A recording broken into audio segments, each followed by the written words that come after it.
ಓಂ ನಮೋ ಭಗವತೆ ವಾಸುದೇವಾಯ. ಓಂ ನಮೋ ಭಗವತೆ ವಾಸುದೇವಾಯ. ಓಂ ನಮೋ ಭಗವತೆ ವಾಸುದೇವಾಯ. ಓಂ ಜ್ಞಾನತಿಮಿರಾಂಧಸ್ಯ ಜ್ಞಾನಾಂಜನ ಶಲಾಕಯ ಚಕ್ಷುರುನ್ಮಿಲಿತಂ ತಸ್ಮೈ ಶ್ರೀ ಗುರವೇ ನಮಃ. ನಮೋ ವಿಷ್ಣುಪಾದಾಯ ಕೃಷ್ಣ ಪ್ರೇಷ್ಠಾಯ ಭೂತಲೇ ಶ್ರೀಮತೆ ಭಕ್ತಿ ವೇದಾಂತ ಸ್ವಾಮಿನಿ ನಾಮಿನಿ. ನಮಸ್ತೆ ಸಾರಸ್ವತಿ ದೇವೆ ಗೌರವಾಣಿ ಪ್ರಚಾರಿಣೆ ನಿರ್ವಿಶೇಷ ಶೂನ್ಯವಾದಿ ಪಾಶ್ಚಾತ್ಯ ದೇಶತಾರಿಣೆ. जय श्री कृष्ण चैतन्य प्रभु नित्यानंद श्री अद्वैत गदाधर शिवासादि गौर भक्तवृंद. हरे कृष्ण कृष्ण कृष्ण हरे हरे, हरे राम राम राम हरे हरे.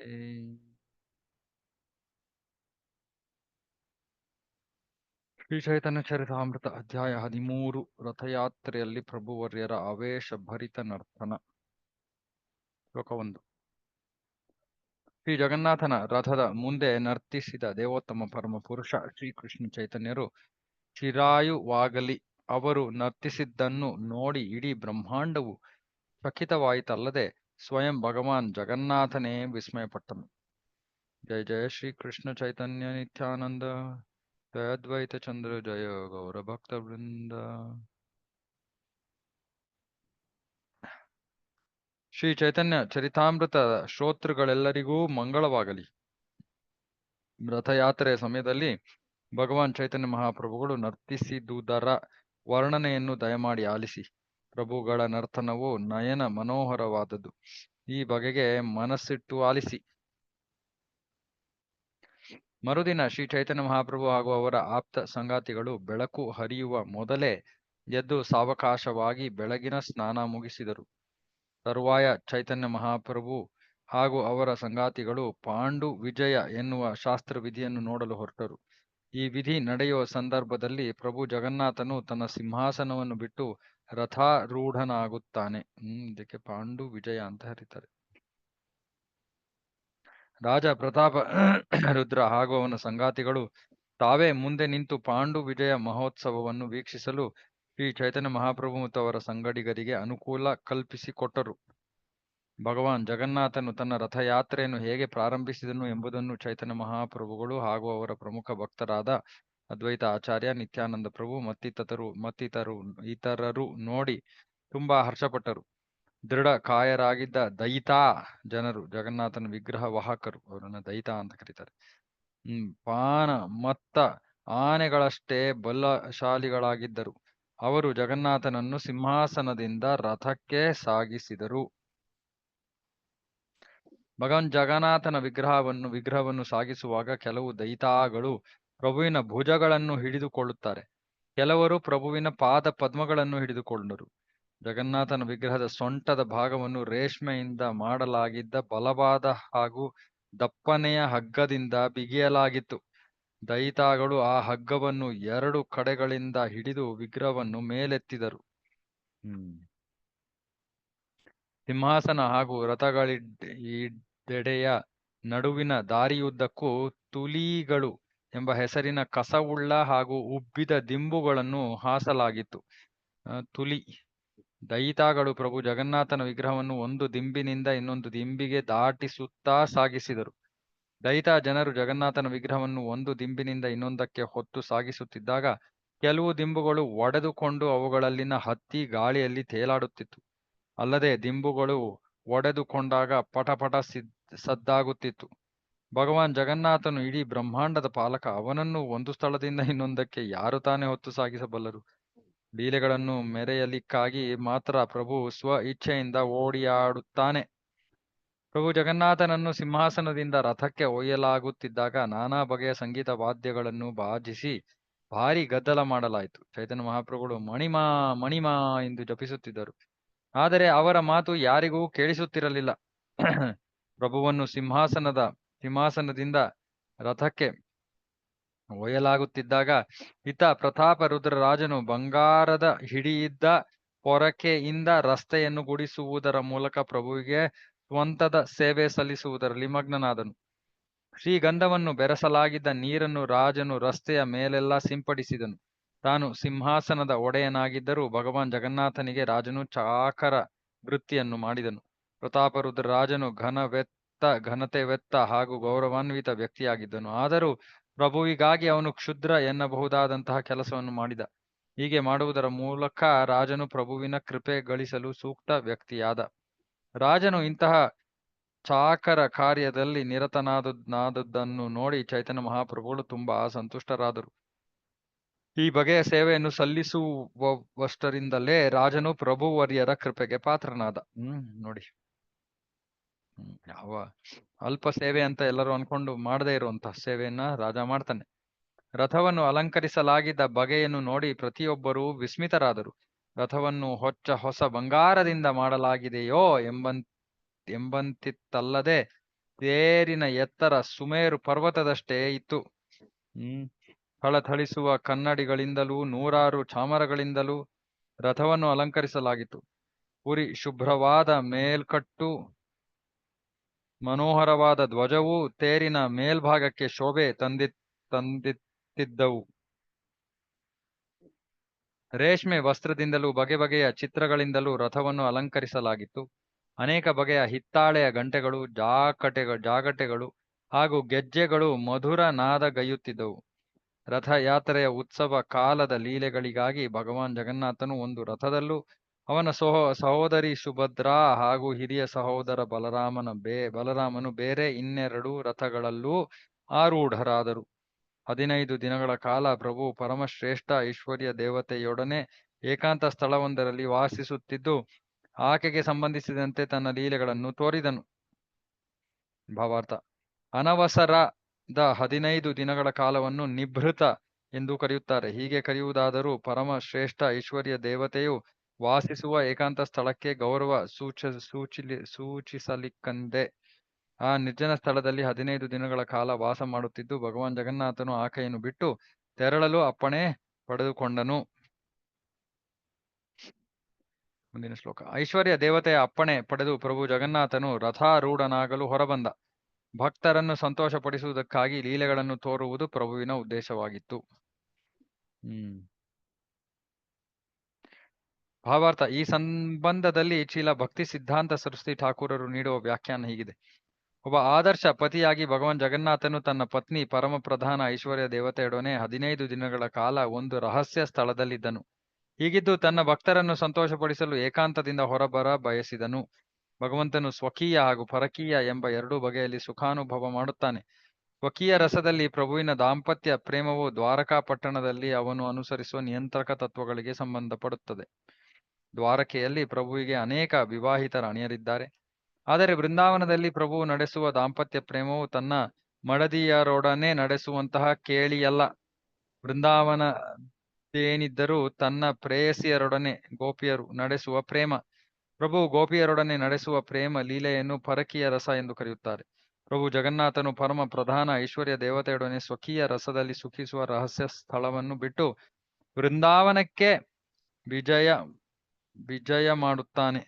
ಇಲ್ಲಿ ಅವನು ಮಾಡುವುದು ಪರಕೀಯ ರಸದ ಸುಖಾನುಭವ.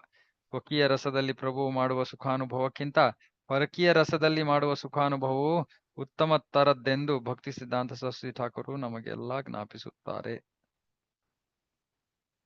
ಐಹಿಕ ಜಗತ್ತಿನಲ್ಲಿ ಪರಕೀಯ ರಸ ಅಥವಾ ಅವಿವಾಹಿತ ಪ್ರೇಯಸಿಯರೊಂದಿಗೆ ನಡೆಸುವ ಪ್ರೇಮ ಪ್ರಕರಣಗಳು ಅತ್ಯಂತ ಹೇಯ ಸಂಬಂಧಗಳಾಗಿವೆ. ಆಧ್ಯಾತ್ಮಿಕ ಜಗತ್ತಿನಲ್ಲಾದರೂ ಈ ತೆರನ ಪ್ರೇಮ ಪ್ರಸಂಗವು ಸುಖಾನುಭವದ ಪರಾಕಾಷ್ಠೆ ಎಂದು ಪರಿಗಣಿಸಲಾಗಿದೆ. ಐಹಿಕ ಜಗತ್ತಿನಲ್ಲಿನ ಎಲ್ಲವೂ ಆಧ್ಯಾತ್ಮಿಕ ಜಗತ್ತಿನ ಆಗು ಹೋಗುಗಳ ಪ್ರತಿಬಿಂಬಗಳಷ್ಟೇ ಆಗಿವೆ. ಆದರೆ ಈ ಪ್ರತಿಬಿಂಬವು ವಿಕೃತ ಅಥವಾ ತಿರುವು ಮುರು.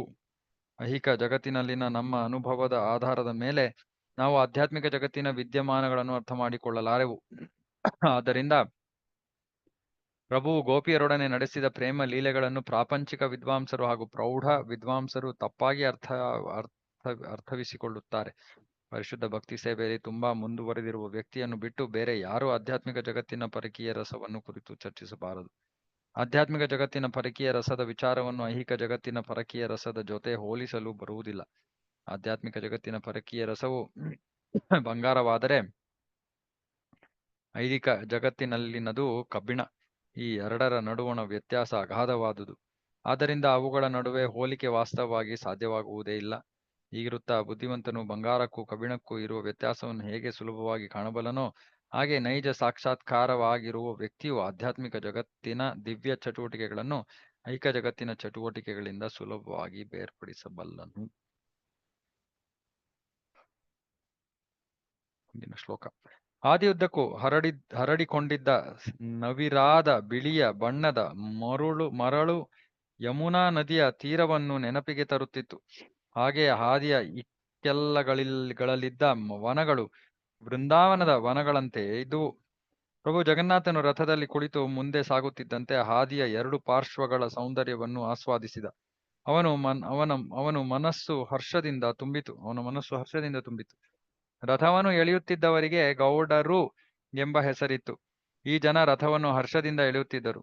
ಆದರೂ ರಥವು ಕೆಲವು ಸಲ ವೇಗವಾಗಿಯೂ ಕೆಲವು ಸಲ ತುಂಬಾ ನಿಧಾನವಾಗಿಯೂ ಮುಂದೆ ಚಲಿಸುತ್ತಿತ್ತು.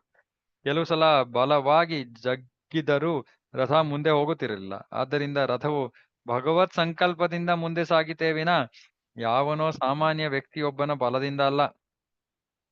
ರಥವು ಮುಂದೆ ಚಲಿಸದೆ ನಿಂತು ಬಿಟ್ಟಿದ್ದಾಗ ಚೈತನ್ಯ ಮಹಾಪ್ರಭುಗಳು ತಮ್ಮೆಲ್ಲಾ ಭಕ್ತರನ್ನು ಒಂದೆಡೆ ಸೇರಿಸಿ ಅವರಿಗೆಲ್ಲ ಸ್ವಹಸ್ತದಿಂದ ಪುಷ್ಪಮಾಲೆಗಳನ್ನು ಹಾಕಿ ಶ್ರೀಗಂಧ ಚೂರ್ಣವನ್ನು ಲೇಪಿಸಿ ಅಲಂಕಾರ ಮಾಡಿದರು. ಪರಮಾನಂದ ಪುರಿ ಹಾಗೂ ಬ್ರಹ್ಮಾನಂದ ಭಾರತೀಯವರಿಗೆ ಚೈತನ್ಯ ಮಹಾಪ್ರಭುಗಳು ಸ್ವಹಸ್ತದಿಂದ ಪುಷ್ಪ ಮಾಲಿಕೆ ಹಾಗೂ ಶ್ರೀಗಂಧ ಚೂರ್ಣವನ್ನು ನೀಡಿದರು. ಈ ಪ್ರಸಂಗವು ಅವರಿಬ್ಬರ ದಿವ್ಯ ಸಂತೋಷವನ್ನು ವರ್ಧಿಸಿತು. ಇದೇ ರೀತಿ ಅದ್ವೈತ ಆಚಾರ್ಯ ಹಾಗೂ ನಿತ್ಯಾನಂದ ಪ್ರಭುಗಳಿಗೆ ಶ್ರೀ ಚೈತನ್ಯ ಮಹಾಪ್ರಭುಗಳ ದಿವ್ಯ ಹಸ್ತವು ಸೋಕಿದಾಗ ಅವರಿಬ್ಬರಿಗೂ ಅಮಿತಾನಂದವಾಯಿತು. ಸಂಕೀರ್ತನ ತಂಡವರಿಗೂ ಪ್ರಭುವರ್ಯರು ಶ್ರೀಗಂಧ ಚೂರ್ಣವನ್ನು ನೀಡಿದರು. ಸಂಕೀರ್ತನೆ ಮಾಡಿದವರಲ್ಲಿ ಸ್ವರೂಪ ದಾಮೋದರ ಹಾಗೂ ಶ್ರೀವಾಸ ಠಾಕೂರ ಇಬ್ಬರು ಪ್ರಮುಖರು. ಸಂಕೀರ್ತನೆ ಮಾಡುವವರದು ಒಟ್ಟು 4 ತಂಡಗಳಿದ್ದವು. ಅವರ ಒಟ್ಟು ಸಂಖ್ಯೆ 24. ಪ್ರತಿ ಸಂಕೀರ್ತನ ತಂಡದಲ್ಲಿ ಇಬ್ಬಿಬ್ಬರು ಮೃದಂಗ ವಾದಕರಿದ್ದರು. ಹೀಗಾಗಿ ಸಂಕೀರ್ತನ ತಂಡಕ್ಕೆ ಈ 8 ಜನ ಹೆಚ್ಚುವರಿಯಾಗಿ ಸೇರಿದಂತಾಯಿತು. ಸಂಕೀರ್ತನಕಾರರನ್ನು 4 ತಂಡಗಳಾಗಿ ವಿಂಗಡಿಸಿದ್ದಾದ ಮೇಲೆ ಚೈತನ್ಯ ಮಹಾಪ್ರಭುಗಳು ಸ್ವಲ್ಪ ಹೊತ್ತು ಯೋಚಿಸಿ ಗಾಯಕರನ್ನು ವಿಭಾಗಿಸಿದರು. ನಿತ್ಯಾನಂದ ಪ್ರಭು, ಅದ್ವೈತ ಆಚಾರ್ಯ, ಹರಿದಾಸ ಠಾಕೂರ ಹಾಗೂ ವಕ್ರೇಶ್ವರ ಪಂಡಿತ ಈ 4 ತಲಾ ಒಂದೊಂದು ಸಂಕೀರ್ತನ ತಂಡದಲ್ಲಿ ಸೇರಿಕೊಂಡು ನರ್ತನ ಮಾಡುವಂತೆ ಚೈತನ್ಯ ಮಹಾಪ್ರಭುಗಳು ಆಜ್ಞೆ ನೀಡಿದರು. ಮೊದಲ ಸಂಕೀರ್ತನ ತಂಡಕ್ಕೆ ಸ್ವರೂಪ ದಾಮೋದರರನ್ನು ಮುಖ್ಯಸ್ಥರನ್ನಾಗಿ ಆರಿಸಲಾಯಿತು. ಅವರ ಸಂಕೀರ್ತನೆಗೆ ಪ್ರತಿಸ್ಪಂದಿಸಲು 5 ಸಹಾಯಕರನ್ನು ಚೈತನ್ಯರು ಕೊಟ್ಟರು. ದಾಮೋದರ ಪಂಡಿತ, ನಾರಾಯಣ, ಗೋವಿಂದ ದತ್ತ, ರಾಘವ ಪಂಡಿತ ಹಾಗೂ ಶ್ರೀ ಗೋವಿಂದಾನಂದ ಈ 5 ಸ್ವರೂಪ ದಾಮೋದರರ ಹಾಡುಗಾರಿಕೆಗೆ ಪ್ರತಿಸ್ಪಂದಿಸಿದರು. ಮೊದಲನೇ ತಂಡದಲ್ಲಿ ಸೇರಿ ನರ್ತಿಸುವಂತೆ ಅದ್ವೈತ ಆಚಾರ್ಯರಿಗೆ ಆಜ್ಞೆ ನೀಡಲಾಯಿತು. ತರುವಾಯ ಪ್ರಭುವಾರ್ಯರು ಇನ್ನೊಂದು ತಂಡವನ್ನು ನಿರ್ಮಿಸಿ ಅದಕ್ಕೆ ಶ್ರೀವಾಸ ಠಾಕೂರರನ್ನು ಮುಖ್ಯಸ್ಥರನ್ನಾಗಿ ನಿಯಮಿಸಿದರು. ಶ್ರೀವಾಸ ಠಾಕೂರರ ಜೊತೆ ಹಾಡಿಕೆಯಲ್ಲಿ ಭಾಗವಹಿಸಿದ್ದವರೆಂದರೆ ಗಂಗಾದಾಸ, ಹರಿದಾಸ, ಶ್ರೀಮಾನ್ ಶುಭಾನಂದ ಹಾಗೂ ಶ್ರೀರಾಮ ಪಂಡಿತ. ಈ ತಂಡದಲ್ಲಿ ನರ್ತಿಸಲು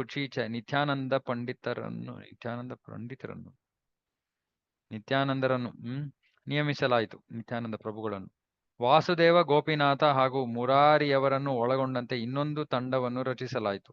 ಈ 3 ಜೊತೆಯ ಹಾಡುಗಾರರಾಗಿದ್ದರು. ಮುಕುಂದ ಈ ತಂಡದ ಮುಖ್ಯ ಗಾಯಕ.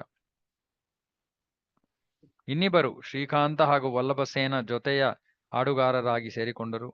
ಈ ತಂಡದಲ್ಲಿ ನರ್ತನ ಮಾಡಿದವರು ದೊಡ್ಡ ಹರಿದಾಸ ಠಾಕೂರ. ಗೋವಿಂದ ಘೋಷರನ್ನು ನಾಯಕರನ್ನಾಗಿ ಮಾಡಿ ಪ್ರಭುವರ್ಯರು ಇನ್ನೊಂದು ತಂಡವನ್ನು ರಚಿಸಿದರು. ಈ ಗುಂಪಿನಲ್ಲಿ ಹಿರಿಯ ಹರಿದಾಸ್, ವಿಷ್ಣುದಾಸ ಹಾಗೂ ರಾಘವ ಈ 3 ಜೊತೆಯ ಗಾಯಕರಾಗಿದ್ದರು. ಮಾಧವ ಘೋಷ ಹಾಗೂ ವಾಸುದೇವ ಘೋಷ ಎಂಬ ಇಬ್ಬರು ಸಹೋದರರು ಕೂಡ ಈ ತಂಡದಲ್ಲಿ ಜೊತೆಯ ಗಾಯಕರಾಗಿ ಸೇರಿಕೊಂಡರು. ನರ್ತನ ಮಾಡಿದವರು ವಕ್ರೇಶ್ವರ ಪಂಡಿತ. ಕುಲೀನ ಗ್ರಾಮ ಎಂಬ ಹೆಸರಿನ ಹಳ್ಳಿಯಿಂದ ಅಲ್ಲಿಗೆ ಒಂದು ಸಂಕೀರ್ತನ ಗೋಷ್ಠಿ ಬಂದಿತ್ತು. ಆ ಗೋಷ್ಠಿಯಲ್ಲಿ ನರ್ತಿಸಲು ರಾಮಾನಂದ ಹಾಗೂ ಸತ್ಯರಾಜ ಎನ್ನುವವರನ್ನು ನಿಯಮಿಸಲಾಯಿತು. ಶಾಂತಿಪುರ ಎನ್ನುವ ಗ್ರಾಮದಿಂದ ಇನ್ನೊಂದು ಸಂಕೀರ್ತನ ಗೋಷ್ಠಿ ಬಂದಿತ್ತು. ಇದನ್ನು ಅಚ್ಯುತಾನಂದ ಎನ್ನುವವರು ರಚಿಸಿದ್ದರು. ಅಲ್ಲದೆ ಅವರೇ ಈ ತಂಡದ ನರ್ತಕರೂ ಆಗಿದ್ದರು. ಗೋಷ್ಠಿಯ ಇತರರು ಹಾಡುಗಾರರಾಗಿದ್ದರು. ಖಂಡ ಎನ್ನುವ ಸ್ಥಳದ ಜನ ಇನ್ನೊಂದು ಸಂಗೀತ ಗೋಷ್ಠಿಯನ್ನು ರಚಿಸಿದರು. ಈ ತಂಡದ ಜನ ಬೇರೊಂದೆಡೆಯಲ್ಲಿ ಹಾಡುಗಾರಿಕೆ ನಡೆಸಿದರು. ನರಹರಿ ಪ್ರಭು ಹಾಗೂ ರಘುನಂದನ ನರ್ತಿಸಿದರು. ಜಗನ್ನಾಥನ ಎದುರಿನಲ್ಲಿ ಗೋಷ್ಠಿಗಳವರು ಸಂಕೀರ್ತನೆ ಮಾಡಿದರು. ತೇರಿನ ಎಡ ಬಲಗಳಲ್ಲಿ ಇನ್ನೊಂದೊಂದು ಗೋಷ್ಠಿಗಳವರಿದ್ದರು. ಇನ್ನು 4 ತಂಡಗಳವರು ರಥದ ಹಿಂಬದಿಯಲ್ಲಿದ್ದರು. ರಥಯಾತ್ರೆಯಲ್ಲಿ ಒಟ್ಟು 7 ತಂಡಗಳು ಭಾಗವಹಿಸಿದ್ದವು. ಪ್ರತಿ ತಂಡದಲ್ಲೂ ಇಬ್ಬರು ಡೊಳ್ಳು ಬಾರಿಸುತ್ತಿದ್ದರು. ಮೃದಂಗ ಹೀಗೆ ಏಕಕಾಲಕ್ಕೆ 14 ಡೋಲುಗಳನ್ನು ಬಾರಿಸಲಾಗುತ್ತಿತ್ತು. ಡೊಳ್ಳಿನ ಸದ್ದು ಕೋಲಾಹಲ ಉಂಟು ಮಾಡುತ್ತಿತ್ತಾಗಿ ಭಕ್ತರೆಲ್ಲರೂ ಹುಚ್ಚರಾದರು.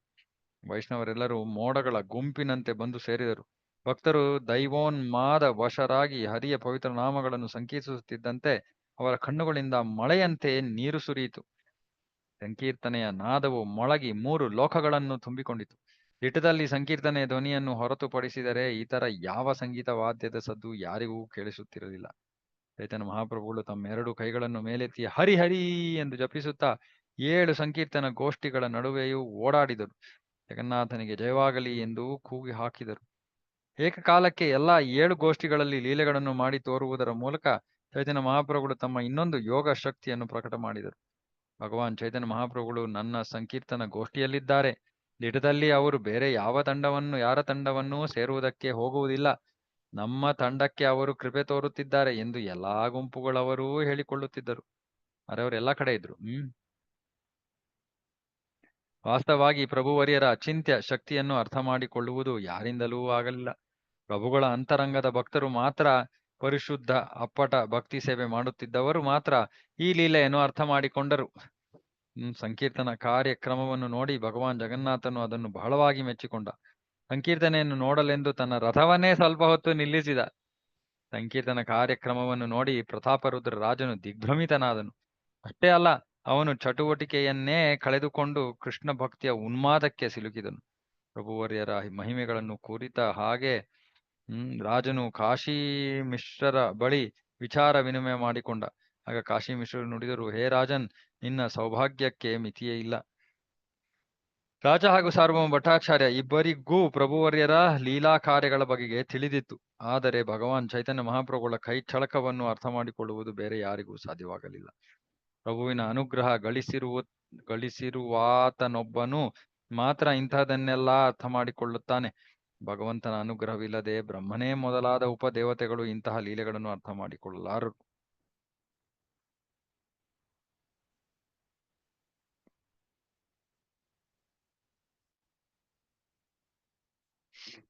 ಬೀದಿ ಗುಡಿಸುವಂತಹ ಚಾಕರ ರೀತಿಯ ಕೆಲಸವನ್ನು ರಾಜನು ಮಾಡಿದ್ದನ್ನು ನೋಡಿ ಚೈತನ್ಯ ಮಹಾಪ್ರಭುಗಳಿಗೆ ಬಹಳ ಸಂತೋಷವಾಗಿತ್ತು. ಅವನ ಈ ನಮ್ರತೆಗಾಗಿ ರಾಜನಿಗೆ ಚೈತನ್ಯ ಮಹಾಪ್ರಭುಗಳ ಅನುಗ್ರಹ ದೊರಕಿತು. ಅದರಿಂದಲೇ ಪ್ರಭುವರ್ಯರ ಗೂಢ ಕಾರ್ಯಗಳನ್ನು ನೋಡುವುದು ಅವನಿಗೆ ಸಾಧ್ಯವಾಯಿತು. ಈ ಮೊದಲು ಪ್ರಭುವರ್ಯರು ರಾಜನಿಗೆ ಸಂದರ್ಶನ ನೀಡಲು ನಿರಾಕರಿಸಿದ್ದರು. ಆದರೂ ಅವನ ವಿಷಯದಲ್ಲಿ ಪರೋಕ್ಷ ಅನುಗ್ರಹ ತೋರಿದರು. ಚೈತನ್ಯ ಮಹಾಪ್ರಭುಗಳ ಅಂತರಂಗ ಶಕ್ತಿಯನ್ನು ಯಾರು ತಾನೇ ಅರ್ಥ ಮಾಡಿಕೊಳ್ಳಬಲ್ಲರು. ರಾಜನ ಮೇಲೆ ಪ್ರಭುವರ್ಯರು ಅವ್ಯಾಜ ಕರುಣೆ ತೋರಿದ್ದನ್ನು ಈರ್ವರು ಮಹಾನ್ ವ್ಯಕ್ತಿಗಳು ಸಾರ್ವಭೌಮ ಭಟ್ಟಾಚಾರ್ಯ ಹಾಗೂ ಕಾಶಿ ಮಿಶ್ರ ಕಂಡು ಆಶ್ಚರ್ಯಪಟ್ಟರು. ಹೀಗೆ ಶ್ರೀ ಚೈತನ್ಯ ಮಹಾಪ್ರಭುಗಳು ಕೆಲವು ಕಾಲ ಲೀಲಾ ಕಾರ್ಯಗಳನ್ನು ಮಾಡಿದರು. ಸ್ವತಃ ತಾವೇ ಹಾಡುತ್ತಿದ್ದರು ಹಾಗೂ ತಮ್ಮ ಆಪ್ತ ಸಂಗಾತಿಗಳು ನರ್ತಿಸುವಂತೆ ಮಾಡುತ್ತಿದ್ದರು. ಅಗತ್ಯವನ್ನು ನೋಡಿಕೊಂಡು ಪ್ರಭುವರ್ಯರು ಕೆಲವು ಸಲ ಒಂದೇ ರೂಪವನ್ನು, ಕೆಲವೊಮ್ಮೆ ಬಹುರೂಪಗಳನ್ನು ಪ್ರದರ್ಶಿಸುತ್ತಿದ್ದರು. ಇದನ್ನು ಅವರು ತಮ್ಮ ಅಂತರಂಗ ಶಕ್ತಿಯಿಂದ ಮಾಡುತ್ತಿದ್ದರು. ದಿಟದಲ್ಲಿ ಲೀಲೆಗಳನ್ನು ತೋರುತ್ತಿದ್ದ ಕಾಲದಲ್ಲಿ ದೇವೋತ್ತಮ ಪರಮ ಪುರುಷ ಚೈತನ್ಯರು ತಮ್ಮನ್ನು ತಾವೇ ಮರೆತು ಬಿಡುತ್ತಿದ್ದರು. ಆದರೆ ಪ್ರಭುವರ್ಯರ ಉದ್ದೇಶವನ್ನು ಅರಿತುಕೊಳ್ಳುತ್ತಿದ್ದ ಅವರ ಅಂತರಂಗ ಶಕ್ತಿಯು ಸಕಲ ಏರ್ಪಾಡುಗಳನ್ನು ಮಾಡುತ್ತಿತ್ತು. ಪೂರ್ವದಲ್ಲಿ ಕೃಷ್ಣನು ವೃಂದಾವನದಲ್ಲಿ ರಾಸ ಮತ್ತಿತರ ಲೀಲೆಗಳನ್ನು ಹೇಗೆ ತೋರಿದನೋ ಹಾಗೆ ಭಗವಾನ್ ಚೈತನ್ಯ ಮಹಾಪ್ರಭುಗಳು ಅನುಕ್ಷಣವೂ ಅಸಾಮಾನ್ಯ ಲೀಲೆಗಳನ್ನು ಪ್ರದರ್ಶಿಸಿದರು. ಶ್ರೀ ಚೈತನ್ಯ ಮಹಾಪ್ರಭುಗಳು ಜಗನ್ನಾಥನ ರಥದ ಮುಂದೆ ನರ್ತಿಸಿದ್ದನ್ನು ಪರಿಶುದ್ಧ ಭಕ್ತರು ಮಾತ್ರ ಗ್ರಹಿಸಬಲ್ಲರು. ಇತರರಿಗೆ ಅದೆಂದೂ ಅರ್ಥವಾಗಲಿಲ್ಲ. ಭಗವಾನ್ ಕೃಷ್ಣನ ಅಸಾಮಾನ್ಯ ನರ್ತನದ ವರ್ಣನೆಗಳನ್ನು ಅಪೌರುಷ ಧರ್ಮ ಗ್ರಂಥವಾದ ಭಾಗವತದಲ್ಲಿ ಕಾಣಬಹುದು. ಹೀಗೆ ಚೈತನ್ಯ ಮಹಾಪ್ರಭುಗಳು ಅಮಿತ ಹರ್ಷದಿಂದ ನರ್ತಿಸಿ ನೆರೆದಿದ್ದ ಜನರೆಲ್ಲರನ್ನೂ ದೈವ ಪ್ರೇಮೋನ್ಮಾದದ ಅಲೆಗಳಲ್ಲಿ ತೇಲಿಸಿ ಮುಳುಗಿಸಿದರು. ಹೀಗೆ ಭಗವಾನ್ ಜಗನ್ನಾಥನು ರಥಾರೂಢನಾದನು. ಇತ್ತ ಭಕ್ತರೆಲ್ಲರೂ ಆ ರಥದ ಮುಂದೆ ನರ್ತಿಸುವಂತೆ ಚೈತನ್ಯ ಮಹಾಪ್ರಭುಗಳು ಅವರಿಗೆ ಹುರುಪು ನೀಡಿದರು. ಚೈತನ್ಯ ಮಹಾಪ್ರಭುಗಳು ರಥದ ಮುಂದೆ ನರ್ತನ ಮಾಡುತ್ತಿದ್ದಂತೆ ಭಗವಾನ್ ಜಗನ್ನಾಥನು ಗುಂಡಿಚಾ ದೇವಸ್ಥಾನಕ್ಕೆ ಹೊರಟ ವೃತ್ತಾಂತವನ್ನು ಈಗ ದಯಮಾಡಿ ಆಲಿಸಿ. ಪ್ರಭುವರಿಯರು ಸ್ವಲ್ಪ ಹೊತ್ತು ಸಂಕೀರ್ತನೆ ಮಾಡಿದರು. ತಮ್ಮ ಯತ್ನದಿಂದ ಇತರ ಭಕ್ತರೆಲ್ಲರೂ ನರ್ತಿಸುವಂತೆ ಸ್ಫೂರ್ತಿ ನೀಡಿದರು.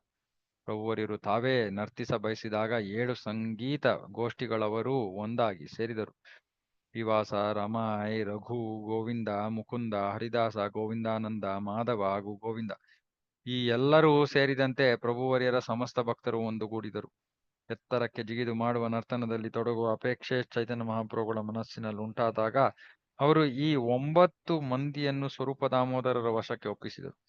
ಈ ಭಕ್ತರು ಪ್ರಭುವರ್ಯರ ಜೊತೆ ಬಾಯಿಗೂಡಿಸಿ ಹಾಡಿದರು, ಅಲ್ಲದೆ ಅವರ ಹಿಂದೆ ಹೆಜ್ಜೆ ಹಾಕಿದರು. ಇತರ ಗೋಷ್ಠಿಗಳವರು ಕೂಡ ಹಾಡಿದರು. ಕರಗಳನ್ನು ಜೋಡಿಸಿಕೊಂಡು ನಮಸ್ಕರಿಸುತ್ತಾ ಚೈತನ್ಯ ಮಹಾಪ್ರಭು ಜಗನ್ನಾಥ ದೇವರ ಕಡೆ ನೋಡುತ್ತಾ ಹೀಗೆಂದು ಪ್ರಾರ್ಥಿಸಿದರು.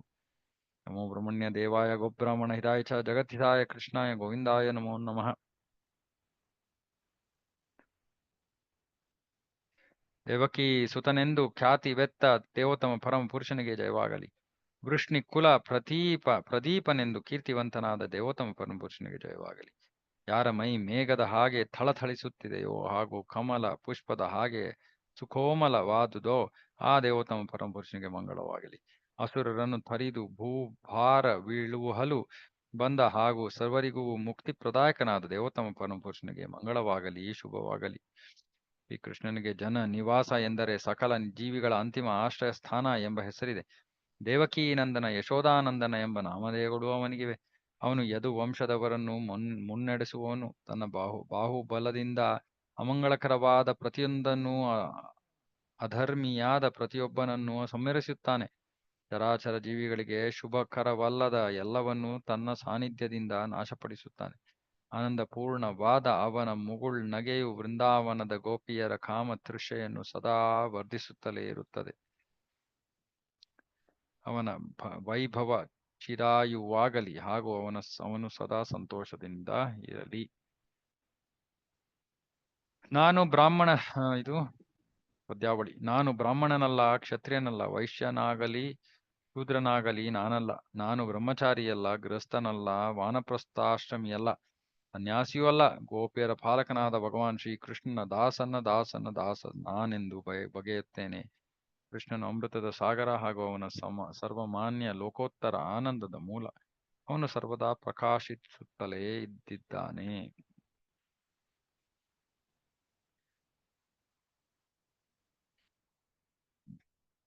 ಗೋಪಿ ವರ್ತು ಪದಕಮಲಯೋ ದಾಸ ದಾಸ. ಧರ್ಮ ಗ್ರಂಥಗಳಲ್ಲಿನ ಈ ಕೆಲವು ಶ್ಲೋಕಗಳನ್ನು ಓದಿದ ಬಳಿಕ ಪ್ರಭುವರ್ಯರು ಮತ್ತೊಮ್ಮೆ ಜಗನ್ನಾಥನಿಗೆ ನಮಸ್ಕರಿಸಿದರು. ಇತ್ತ ಭಕ್ತರು ಜೋಡಿಸಿದ ಕರಗಳಿಂದ ದೇವೋತ್ತಮ ಪರಮ ಪುರುಷನ ಸನ್ನಿಧಿಗೆ ಪ್ರಾರ್ಥನೆ ಸಲ್ಲಿಸಿದರು. ಚೈತನ್ಯ ಮಹಾಪ್ರಭುಗಳು ಹೂಂಕರಿಸುತ್ತಾ ಜಿಗಿದು ವೃತ್ತಾಕಾರದಲ್ಲಿ ಸುತ್ತಿ ನರ್ತಿಸಿದಾಗ ಉರಿಯುತ್ತಿರುವ ಕೊಳ್ಳಿಯೊಂದು ಸುತ್ತುತ್ತಿದೆಯೇನೋ ಎಂಬಂತೆ ತೋರಿತು. ನರ್ತಿಸುವಾಗ ಚೈತನ್ಯ ಮಹಾಪ್ರಭುಗಳು ಎಲ್ಲೆಲ್ಲಿ ಹೆಜ್ಜೆ ಇಟ್ಟರೋ ಗಿರಿ ಪರ್ವತ ಶರಧಿಗಳ ಸಮೇತ ಇಡೀ ಭೂಮಿಯೇ ನಡುಗಿದಂತೆ ತೋರುತ್ತಿತ್ತು. ಚೈತನ್ಯ ಮಹಾಪ್ರಭುಗಳು ನರ್ತಿಸಿದಾಗ ತಮ್ಮ ದೇಹದಲ್ಲಾಗುತ್ತಿದ್ದ ನಾನಾ ಬಗೆಯ ದಿವ್ಯ ಆನಂದ ಪೂರ್ಣ ಪರಿವರ್ತನೆಗಳನ್ನು ತೋರ್ಪಡಿಸಿದರು. ಅವರು ಕೆಲವು ಸಲ ಸ್ತಂಭಿತರಾದಂತೆ ಕಾಣುತ್ತಿತ್ತು. ಕೆಲವು ಸಲ ಅವರ ಮೈ ರೋಮಗಳು ಸೆಟೆದು ನಿಲ್ಲುತ್ತಿದ್ದವು. ಕೆಲವೊಮ್ಮೆ ಬೆವತರು, ಒಮ್ಮೊಮ್ಮೆ ಅತ್ತರು, ನಡುಗಿದರು. ಎಷ್ಟೋ ಸಲ ಅವರ ಮೈಬಣ್ಣ ಬದಲಾಯಿತು. ಕೆಲವು ಸಲವಂತೂ ಅಸಹಾಯಕತೆಯ, ಹಮ್ಮಿನ, ಹರ್ಷೋತ್ಕರ್ಷದ ಹಾಗೂ ದೀನತೆಯ ಲಕ್ಷಣಗಳನ್ನು ತೋರ್ಪಡಿಸುತ್ತಿದ್ದರು. ನರ್ತಿಸುತ್ತಾ ಚೈತನ್ಯ ಮಹಾಪ್ರಭುಗಳು ದಿಢೀರೆಂದು ನೆಲಕ್ಕೆ ಬಿದ್ದಾಗ ಹೊರಳಾಡಿ ಬಿಡುವರು. ಆ ಸಮಯದಲ್ಲಿ ಬಂಗಾರದ ಬೆಟ್ಟವೊಂದು ನೆಲದ ಮೇಲೆ ಉರುಳಾಡುತ್ತಿದೆಯೇನೋ ಎಂಬ ಹಾಗೆ ಕಾಣುತ್ತಿತ್ತು. ನಿತ್ಯಾನಂದ ಪ್ರಭುಗಳು ತಮ್ಮೆರಡೂ ಕೈಗಳನ್ನು ಮುಂದೆ ಚಾಚಿ ಅತ್ತ ಇತ್ತ ಓಡುತ್ತಿದ್ದ ಚೈತನ್ಯರನ್ನು ಹಿಡಿದುಕೊಳ್ಳಲು ಪ್ರಯತ್ನ ಮಾಡುವರು. ಅದ್ವೈತ ಆಚಾರ್ಯರು ಪ್ರಭುವರ್ಯರ ಹಿಂದೆ ನಡೆಯುತ್ತಾ ಮೇಲಿಂದ ಮೇಲೆ ಹರಿಬೋಲ್ ಹರಿಬೋಲ್ ಎಂದು ಗಟ್ಟಿಯಾಗಿ ಉಚ್ಚರಿಸುತ್ತಿದ್ದರು. ಜಂಗೂಳಿಯು ಪ್ರಭುಗಳ ಸನಿಹಕ್ಕೆ ನುಗ್ಗದಂತೆ ತಡೆಯಲು ಭಕ್ತರು 3 ವೃತ್ತಗಳನ್ನು ರಚಿಸಿಕೊಂಡರು.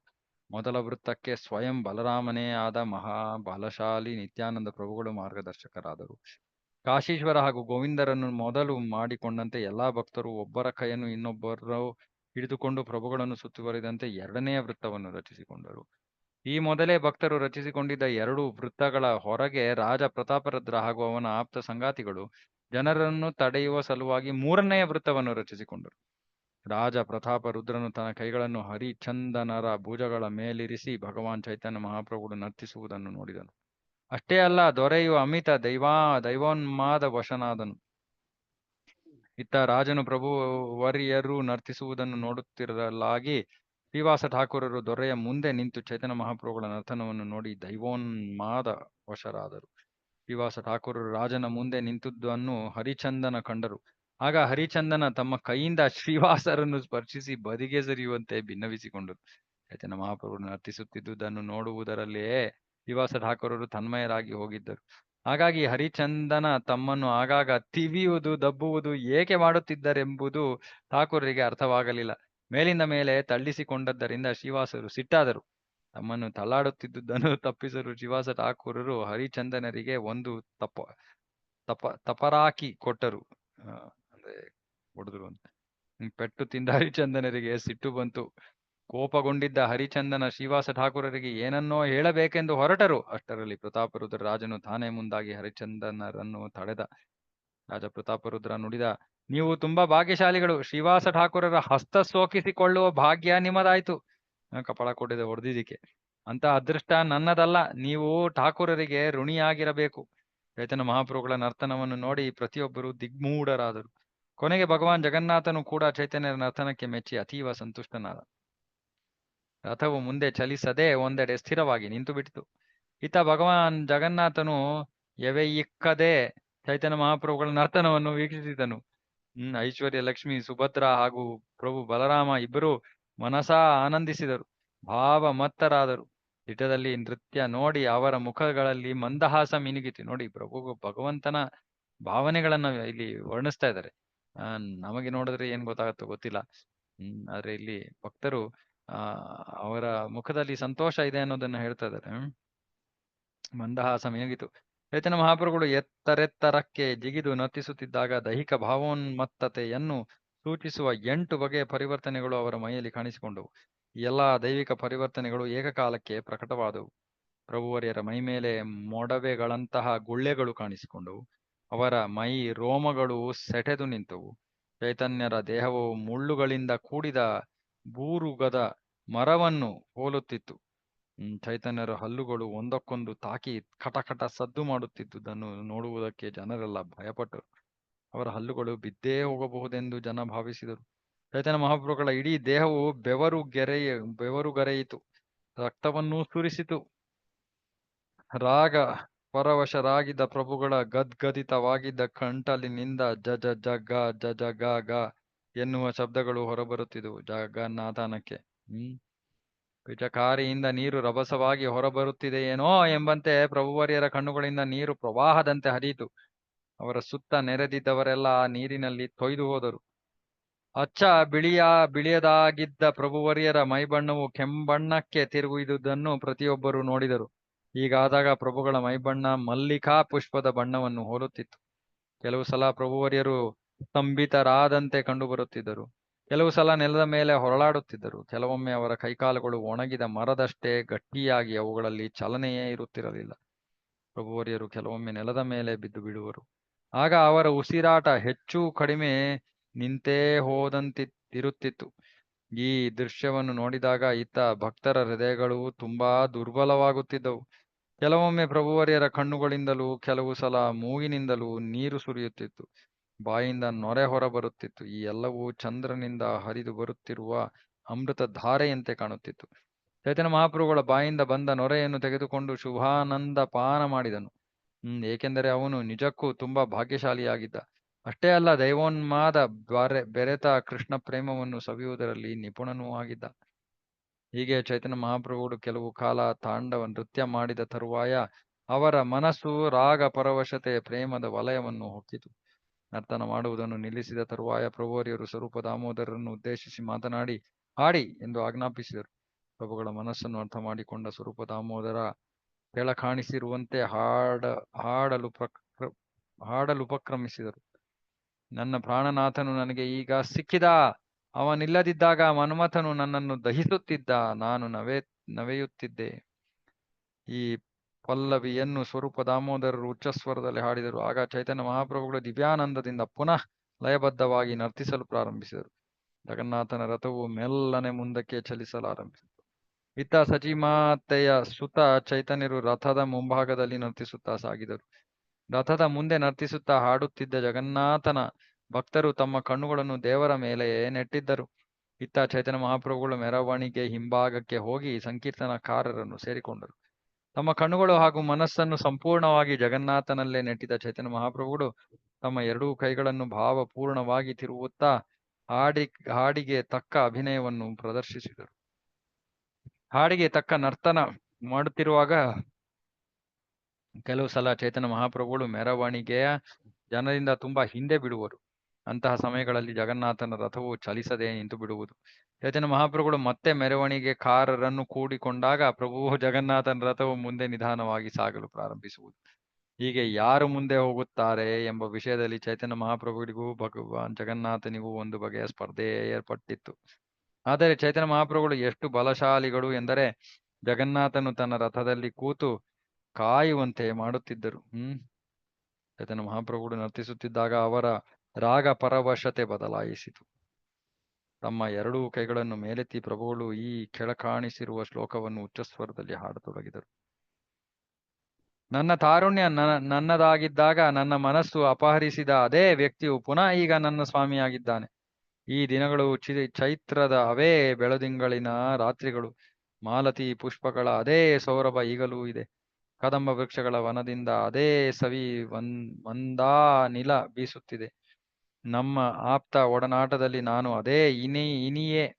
ಆದರೂ ನನ್ನ ಮನಸ್ಸು ಇಲ್ಲಿ ಸುಖ ಪಡುತ್ತಿಲ್ಲ.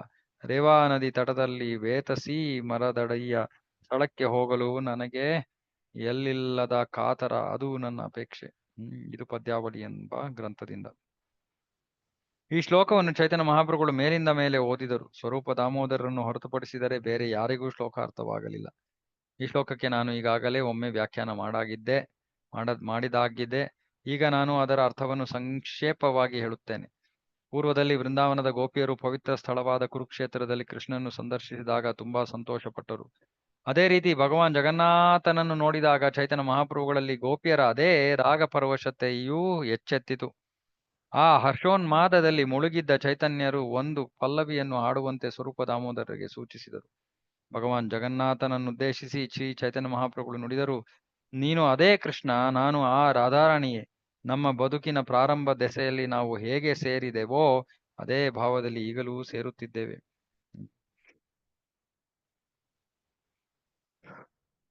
ನಾವಿಬ್ಬರು ಮೊದಲಿನಂತೆಯೇ ಇದ್ದೇವೆ. ಆದರೂ ನನ್ನ ಮನಸ್ಸು ಈಗಲೂ ವೃಂದಾವನ ಧಾಮದತ್ತಲೇ ಸೆಳೆಯಲ್ಪಡುತ್ತಿದೆ.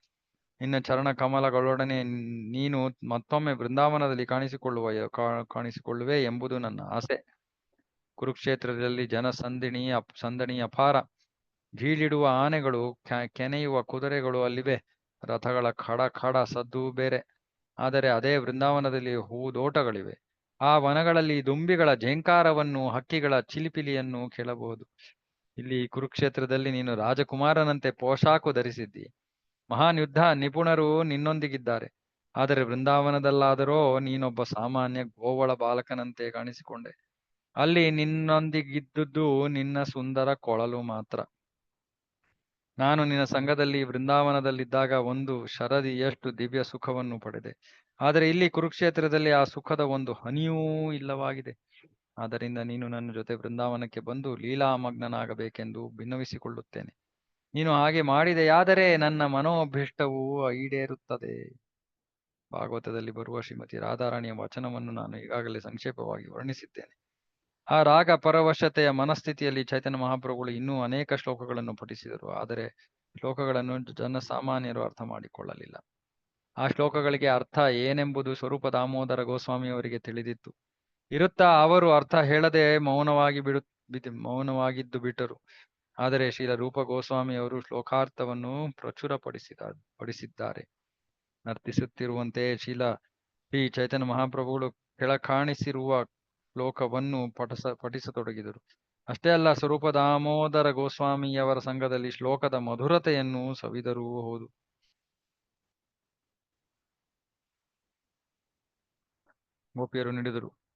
ಗೋಪಿಯರು ನುಡಿದರು, ಕಮಲ ಪುಷ್ಪದಂತಹ ಹೊಕ್ಕಳುಳ್ಳ ಹೇ ಸ್ವಾಮಿ, ಅಹಿಕ ಅಸ್ತಿತ್ವವೆಂಬ ಅಂಧಕಾರಮಯ ಕೂಪದಲ್ಲಿ ಬಿದ್ದಿರುವವರಿಗೆ ನಿನ್ನ ಪಾದಕಮಲಗಳು ಮಾತ್ರವೇ ಏಕೈಕ ಆಶ್ರಯ. ನಿನ್ನ ಪಾದಗಳು ಮಹಾನ್ ಹಠಯೋಗಿಗಳಿಂದಲೂ ಅಸಾಮಾನ್ಯ ತತ್ವವಿದರಿಂದಲೂ ಆರಾಧಿಸಲ್ಪಡುತ್ತವೆ. ನಾವು ಕೌಟುಂಬಿಕ ವಿಷಯಗಳಲ್ಲಿ ನಿರತರಾದ ಸಾಮಾನ್ಯ ವ್ಯಕ್ತಿಗಳೇ ಆದರೂ ನಿನ್ನ ಪಾದ ಕಮಲಗಳು ನಮ್ಮ ಹೃದಯಗಳಲ್ಲೂ ಉದಯಿಸಲೆಂಬುದು ನಮ್ಮ ಆಸೆ. ಶ್ರೀಮತಿ ರಾಧಾರಾಣಿಯ ಮನೋಭಾವದಲ್ಲಿ ಮಾತನಾಡುತ್ತಾ ಚೈತನ್ಯ ಮಹಾಪ್ರಭುಗಳು ನುಡಿದರು, ಬಹುತೇಕ ಜನರ ಪಾಲಿಗೆ ಮನಸ್ಸು ಹಾಗೂ ಹೃದಯ ಒಂದೇ ಆಗಿರುತ್ತದೆ. ಆದರೆ ನನ್ನ ಮನಸ್ಸು ಎಂದೂ ವೃಂದಾವನದಿಂದ ಬೇರೆಯಾಗಿಲ್ಲ. ಆದ್ದರಿಂದ ನನ್ನ ಮನಸ್ಸು ಹಾಗೂ ವೃಂದಾವನ ಒಂದೇ ಎಂದು ನಾನು ಪರಿಗಣಿಸುತ್ತೇನೆ. ನನ್ನ ಮನಸ್ಸು ಈಗಾಗಲೇ ವೃಂದಾವನಮಯವಾಗಿದೆ. ನೀನು ಕೂಡ ವೃಂದಾವನವನ್ನು ಮೆಚ್ಚಿಕೊಳ್ಳುತ್ತಿ. ಆದ್ದರಿಂದ ನೀನು ದಯವಿಟ್ಟು ನಿನ್ನ ಪಾದಕಮಲಗಳನ್ನು ವೃಂದಾವನದಲ್ಲಿ ಇರಿಸುವೆಯಾ? ಹಾಗಾದಲ್ಲಿ ನಿನ್ನ ಪೂರ್ಣ ಅನುಗ್ರಹ ನನ್ನ ಮೇಲಿದೆ ಎಂದು ನಾನು ಭಾವಿಸುತ್ತೇನೆ. ನನ್ನ ಪ್ರಿಯ ಸ್ವಾಮಿ, ದಯೆಯಿಟ್ಟು ನನ್ನ ವಿನ್ನಹವನ್ನು ಆಲಿಸು. ವೃಂದಾವನವು ನನ್ನ ಮನೆ. ಅಲ್ಲಿ ನನಗೆ ನಿನ್ನ ಸಂಘ ಭಾಗ್ಯ ಸಿಗಬೇಕೆಂಬುದು ನನ್ನ ಅಪೇಕ್ಷೆ. ಆ ಸಂಘ ವಿಶೇಷವು ನನಗೆ ಸಿಗಲಿಲ್ಲವೆಂದಾಂತಾಯಿತೋ ನಾನು ಜೀವದಿಂದಿರುವುದು ದುಸ್ತರವೇ ಆಗುತ್ತದೆ. ಪ್ರಿಯ ಕೃಷ್ಣ, ಪೂರ್ವದಲ್ಲಿ ನೀನು ಮಥುರೆಯಲ್ಲಿದ್ದಾಗ ನನಗೆ ಆಧರಿತ ಜ್ಞಾನ ಹಾಗೂ ಹಠಯೋಗವನ್ನು ಬೋಧಿಸಲು ಉದ್ಧವನನ್ನು ಕಳಿಸಿದೆ. ಈಗ ಖುದ್ದು ನೀನೇ ಆ ಮಾತುಗಳನ್ನಾಡುತ್ತೀಯೇ, ಆದರೆ ನನ್ನ ಮನಸ್ಸು ನಿನ್ನ ಆ ಮಾತುಗಳನ್ನು ಒಪ್ಪಿಕೊಳ್ಳುತ್ತಿಲ್ಲ. ಧ್ಯಾನ ಯೋಗಕ್ಕಾಗಲಿ ಜ್ಞಾನ ಯೋಗಕ್ಕಾಗಲಿ ನನ್ನ ಮನಸ್ಸಿನಲ್ಲಿ ಸ್ಥಳವಿಲ್ಲ. ನೀನು ನನ್ನನ್ನು ಬಹು ಚೆನ್ನಾಗಿ ಬಲ್ಲೆಯಾದರೂ ನನಗೆ ಜ್ಞಾನಯೋಗ ಹಾಗೂ ಧ್ಯಾನ ಯೋಗಗಳನ್ನು ಬೋಧಿಸುತ್ತಿದ್ದೀಯೇ. ಹೀಗೆ ಮಾಡುವುದು ನಿನಗೆ ತರವಲ್ಲ. ಚೈತನ್ಯ ಮಹಾಪ್ರಭುಗಳು ಮುಂದುವರಿಸಿದರು. ನಾನು ನನ್ನ ಮನಸ್ಸನ್ನು ನಿನ್ನಿಂದ ಹೊರ ಸೆಳೆದುಕೊಂಡು ಅದನ್ನು ಲೌಕಿಕ ವಿಷಯಗಳಲ್ಲಿ ತೊಡಗಿಸಲು ಬಯಸುತ್ತೇನೆ. ಆದರೆ ನಾನು ಎಷ್ಟೇ ಪ್ರಯತ್ನಿಸಿದರೂ ಹಾಗೂ ಮಾಡುವುದು ನನ್ನಿಂದ ಆಗುತ್ತಿಲ್ಲ. ಸ್ವಾಭಾವಿಕವಾಗಿಯೇ ನಾನು ನಿನ್ನತ್ತಲೇ ಬಾಗುತ್ತೇನೆ. ಆದ್ದರಿಂದ ನಾನು ನಿನ್ನನ್ನು ಕುರಿತು ಧ್ಯಾನಿಸಬೇಕೆಂಬ ನಿನ್ನ ಉಪದೇಶವು ಶುದ್ಧ ಅಸಂಬದ್ಧತೆ. ಈ ರೀತಿ ನೀನು ನನ್ನನ್ನು ಕೊಲ್ಲುತ್ತಿರುವೆ. ನಾನು ನಿನ್ನ ಉಪದೇಶಕ್ಕೆ ಅರ್ಹಳಾದವಳೆಂದು ನೀನು ಭಾವಿಸುವುದು ಎಷ್ಟು ಮಾತ್ರವೂ ಸಮಂಜಸವಲ್ಲ. ಗೋಪಿಯರು ಹಠಯೋಗಿಗಳಂತಲ್ಲ. ಯೋಗಿಗಳೆಂದು ಕರೆಸಿಕೊಳ್ಳುವ ಜನರನ್ನು ಸುಮ್ಮನೆ ಅನುಕರಿಸಿ ನಿನ್ನ ಪಾದಕಮಲಗಳನ್ನು ಧ್ಯಾನ ಮಾಡುವಷ್ಟರಿಂದ ಅವರೆಂದೂ ತೃಪ್ತರಾಗುವುದಿಲ್ಲ. ಧ್ಯಾನ ಮಾಡಿರೆಂದು ಗೋಪಿಯರಿಗೆ ಹೇಳುವುದು ಇನ್ನೊಂದು ಬಗೆಯ ಕಪಟ. ಯೋಗ ನಿರತರಾಗಿರೆಂದು ಗೋಪಿಯರಿಗೆ ಉಪದೇಶಿಸಿದರೆ ಅವರಿಗೆ ಸಂತೋಷವಾಗುವುದಿಲ್ಲ. ಬದಲಿಗೆ ಅವರು ನಿನ್ನ ಮೇಲೆ ಇನ್ನೂ ಹೆಚ್ಚು ಕೋಪಗೊಳ್ಳುತ್ತಾರೆ. ಯಾಕಂದ್ರೆ ನಿಜವಾಗ್ಲೂ ಅವರೇ ಯೋಗದಲ್ಲಿ ಸ್ಥಿತರಾಗಿರೋರು, ಸಂಪೂರ್ಣ ಸಮಾಧಿಯಲ್ಲಿ. ಕೃಷ್ಣನ ಬಿಟ್ಟರೆ ಬೇರೆ ಯಾವ ವಿಷಯವೂ ಅವರು ಮನಸ್ಸಿಗೆ ಬರೋದಿಲ್ಲ. ಇಲ್ಲಿ ಹಿಂದಿನ ಶ್ಲೋಕದಲ್ಲಿ ಹೇಳ್ತಾ ಇದ್ದಾರೆ, ನಾವು ನಿನ್ನ ಯೋಚನೆಯನ್ನ ಮನಸ್ಸಿಂದ ತೆಗೆದು ಭೌತಿಕ ವಿಷಯಗಳನ್ನ ಹಾಕೊಳ್ಳಕ್ಕೆ ಪ್ರಯತ್ನ ಮಾಡ್ತಾ ಇದೀವಿ, ಆದ್ರೆ ಆಗ್ತಾ ಇಲ್ಲ ಅಂತ. ನಮ್ದು ಉಲ್ಟಾ. ನಾವು ಭೌತಿಕ ವಿಷಯಗಳನ್ನ ಬಿಟ್ಟು ಕೃಷ್ಣನ ಬಗ್ಗೆ ಯೋಚನೆ ಮಾಡಕ್ ಪ್ರಯತ್ನ ಮಾಡ್ತಾ ಇದೀವಿ, ಆಗ್ತಾ ಇಲ್ಲ. ಆದ್ರೆ ಗೋಪಿಯರಿಗೆ ಕೃಷ್ಣನ ಯೋಚನೆಯನ್ನ ಬಿಟ್ಟು ಭೌತಿಕ ವಿಷಯಗಳ ಬಗ್ಗೆ ಯೋಚನೆ ಮಾಡಕ್ಕೆ ಪ್ರಯತ್ನ ಮಾಡ್ತಾ ಇದ್ರೆ ಆಗ್ತಾ ಇಲ್ಲ. ಇದು ಅವರ ಪ್ರೇಮ. ಚೈತನ್ಯ ಮಹಾಪ್ರಭುಗಳು ಮಾತನ್ನು ಮುಂದುವರಿಸಿದರು. ಗೋಪಿಯರು ವಿರಹವೆನ್ನುವ ದೊಡ್ಡ ಸಮುದ್ರದಲ್ಲಿ ಬಿದ್ದು ಬಿಟ್ಟಿದ್ದಾರೆ. ನಿನ್ನ ಸೇವೆ ಮಾಡಬೇಕೆಂಬ ಅವರ ಹಿರಿಯಾಸೆಯನ್ನು ತಿಮಿಂಗಿಲಗಳು ನುಂಗಿ ಹಾಕುತ್ತಿವೆ. ಗೋಪಿಯರು ಪರಮ ಪರಿಶುದ್ಧ ಭಕ್ತೆಯರಾದುದರಿಂದ ಅವರನ್ನು ತಿಮಿಂಗಲಗಳ ಬಾಯಿಂದ ಹೊರಗೆಳೆದು ತರಬೇಕು. ಬದುಕಿನ ಬಗೆಗೆ ಅವರಿಗೆ ಯಾವುದೇ ಬಗೆಯ ಲೌಕಿಕ ಕಲ್ಪನೆಗಳಿಲ್ಲ. ಆದ್ದರಿಂದ ಮೋಕ್ಷಕ್ಕಾಗಿ ಅವರು ಏಕೆ ಆಸೆ ಪಡಬೇಕು? ಯೋಗಿಗಳು ಹಾಗೂ ಜ್ಞಾನಿಗಳು ಬಯಸುವ ಮೋಕ್ಷ ಗೋಪಿಯರಿಗೆ ಬೇಕಾಗಿಲ್ಲ, ಏಕೆಂದರೆ ಅವು ಈಗಾಗಲೇ ಐಹಿಕ ಅಸ್ತಿತ್ವವೆಂಬ ಶರದಿಯಿಂದ ಹೊರಬಂದಿದ್ದಾರೆ. ವೃಂದಾವನ ಪ್ರದೇಶವನ್ನು ನೀನು ಮರೆತು ಬಿಟ್ಟಿದ್ದೀಯೇ ಎನ್ನುವುದು ಆಶ್ಚರ್ಯ. ನಿನ್ನ ತಂದೆ ತಾಯಿ ಹಾಗೂ ಗೆಳೆಯರನ್ನು ಮರೆತು ಬಿಟ್ಟಿದ್ದೀಯಲ್ಲ ನೀ. ಅದು ಹೇಗೆ? ಗೋವರ್ಧನ ಗಿರಿಯನ್ನು, ಯಮುನಾ ನದಿಯ ತೀರವನ್ನು ಹಾಗೂ ನೀನು ರಾಸ ನೃತ್ಯ ನಡೆಸಿದ ವನವನ್ನು ಮರೆತು ಬಿಟ್ಟಿರುವುದು ಹೇಗೆ? ಕೃಷ್ಣ, ನೀನು ನಿಜವಾಗಿಯೂ ಸುಸಂಸ್ಕೃತ ಸಭ್ಯ ವ್ಯಕ್ತಿ. ಸಕಲ ಸದ್ಗುಣಗಳು ನಿನ್ನಲ್ಲಿವೆ. ನೀನು ಸನ್ನಡತೆಯವನು, ಮೃದು ಹೃದಯಿ ಹಾಗೂ ಕರುಣಾಶಾಲಿ. ದೋಷದ ಒಂದು ಬಿಂದುವಾದರೂ ನಿನ್ನಲ್ಲಿ ಇಲ್ಲವೆಂಬುದನ್ನು ನಾನು ಬಲ್ಲೆ. ಆದರೂ ನಿನ್ನ ಮನಸ್ಸು ವೃಂದಾವನ ನಿವಾಸಿಗಳನ್ನು ಸ್ಮರಿಸಿಕೊಳ್ಳುವುದು ಇಲ್ಲ. ಇದು ನನ್ನ ದುರ್ದೈವವಲ್ಲದೆ ಮತ್ತೇನೂ ಅಲ್ಲ. ನನ್ನ ದುಃಖವನ್ನು ನಾನು ಲಕ್ಷಿಸುವುದಿಲ್ಲ. ಆದರೆ ನಿನ್ನ ದೆಸೆಯಿಂದಾಗಿ ಮಾತೆ ಯಶೋದೆಯ ಮುಖ ಕುಗ್ಗಿರುವುದನ್ನು, ವೃಂದಾವನದ ಪ್ರಜೆಗಳ ಗುಂಡಿಗೆ ಒಡೆದು ಹೋಗಿರುವುದನ್ನು ನೋಡಿದರೆ ನೀನು ಅವರೆಲ್ಲರನ್ನೂ ಕೊಲ್ಲಬೇಕೆಂದು ಮನಸ್ಸು ಮಾಡಿದ್ದೀಯೇನೋ ಎಂದು ನನಗೆ ತೋರುತ್ತದೆ. ಅಥವಾ ವೃಂದಾವನಕ್ಕೆ ಬಂದು ಅವರನ್ನು ಬದುಕಿಸಬೇಕೆಂದು ಮಾಡಿರುವೆಯಾ? ಆ ಜನ ನೋವುಣ್ಣುತ್ತಾ ಬದುಕಿರುವಂತೆ ನೀನು ಮಾಡಿರುವುದು ಏಕೆ? ನೀನು ರಾಜಕುಮಾರನಂತೆ ಪೋಷಾಕು ಧರಿಸಿಕೊಂಡಿರುವುದನ್ನು ನೋಡಲು ವೃಂದಾವನ ನಿವಾಸಿಗಳು ಇಷ್ಟಪಡುವುದಿಲ್ಲ. ಬೇರೆ ಯಾವುದೇ ದೇಶದಲ್ಲಿ ಅಲ್ಲಿನ ಶ್ರೇಷ್ಠ ಯೋಧರ ಸಂಘದಲ್ಲಿರುವುದನ್ನೂ ಅವರು ಬಯಸುವುದಿಲ್ಲ. ವೃಂದಾವನ ಭೂಮಿಯನ್ನು ಅವರು ಬಿಟ್ಟು ಹೋಗಲಾರರು. ನೀನಿಲ್ಲದೆ ಅವರೆಲ್ಲರೂ ಸಾಯುತ್ತಿದ್ದಾರೆ. ಅವರ ಗತಿ ಏನಾಗಬೇಕು? ಪ್ರಿಯ ಕೃಷ್ಣ, ನೀನು ವೃಂದಾವನ ಧಾಮದ ಜೀವ ಹಾಗೂ ಆತ್ಮ. ವಿಶೇಷವಾಗಿ ನೀನು ನಂದ ಮಹಾರಾಜನ ಪ್ರಾಣ. ವೃಂದಾವನ ಧಾಮದ ಏಕೈಕ ಐಶ್ವರ್ಯ ನೀನು. ಅಲ್ಲದೆ ನೀನು ದಯಾದ್ರನು.